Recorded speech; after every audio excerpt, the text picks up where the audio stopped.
नवस्तमम् ज्येष्ठराजं ब्रह्मणस्पत नः शृण्वन्नोतिभिः सीदसादनम् प्रणो देवी सरस्वती वाजेभिर्वाजिनीवती ध्येयामभित्र्यवतु गणेशाय नमः सरस्वत्यै नमः श्रीगुरुभ्यो नमः हरिः ॐ सर्वमङ्गलमाङ्गल्ये शिवे सर्वार्थसाधिके शरण्ये त्र्यम्बके गौरी नारायणि नमोऽस्तुते। अथ चण्डीकवचम्। श्रीगणेशाय नमः श्रीसरस्वत्यै नमः श्रीगुरुभ्यो नमः श्रीकुलदेवतायै नमः अविघ्नमस्तु। ॐ नारायणाय नमः ॐ नरायनरोत्तमाय नमः ॐ सरस्वती देव्यै नमः ॐ वेदव्यासाय नमः। अस्य श्रीचण्डीकवचस्य ब्रह्मा ऋषिः अनुष्टुप् छन्दः चामुण्डा देवता अङ्गन्यासोक्तमातरो बीजम् दिग्बन्धदेवतास्तत्त्वम् श्रीजगदम्बा प्रीत्यर्थे सप्तशती पाठाङ्गजपे विनियोगः। ॐ नमश्चण्डिकायै। ॐ मार्कण्डेय उवाच यद्गुह्यं परमल्लोके सर्वरक्षाकरं नृणां यन्न कस्यचिदाख्यातं तन्मे ब्रूहि पितामह।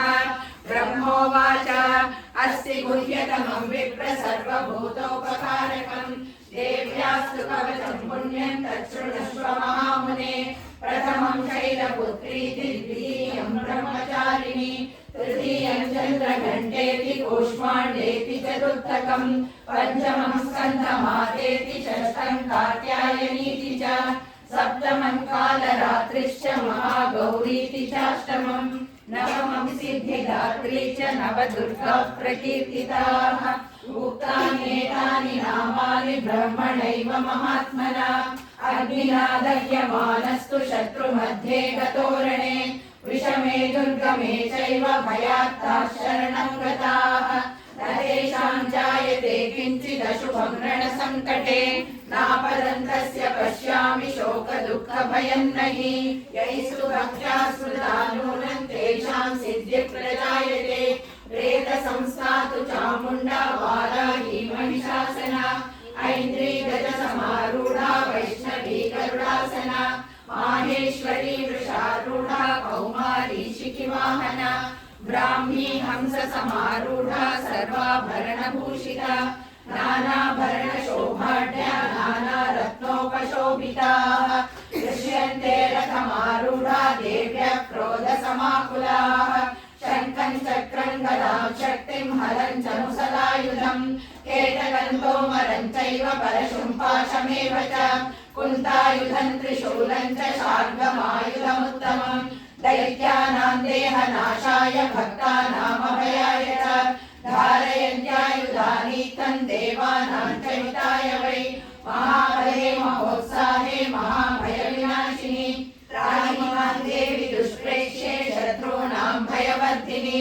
प्राच्यां रक्षतु मामैन्द्री आग्नेयामग्निदेवता दक्षिणेव तु वाराही नैऋत्यां खड्गधारिणी प्रतीच्यां वारुणी रक्षेत् वायव्यां मृगवाहिनी उदीच्यां रक्ष कौबेरी ईशान्यां शूलधारिणी ऊर्ध्वं ब्रह्माणि मे रक्षेत् ततस्ताद् वैष्णवी तथा एवं दशदिशो रक्षेत् चामुण्डा शववाहना जया मे अग्रतस्तातु विजयस्तातु पृष्ठतः अजिता वामपार्श्वे तु दक्षिणे चापराजिता शिखां मे ज्योतिनी रक्षेत् उमामूर्ध्नि व्यवस्थिता मालाधरी ललाटे च भ्रुवौ रक्षेत् यशस्विनी त्रिनेत्रा च भ्रुवोर्मध्ये यमघण्टा च नासिके शङ्खिनी चक्षुषोर्मध्ये श्रोत्रयोर्द्वारवासिनी कपोलौ कालिका रक्षेत् कर्णमूले तु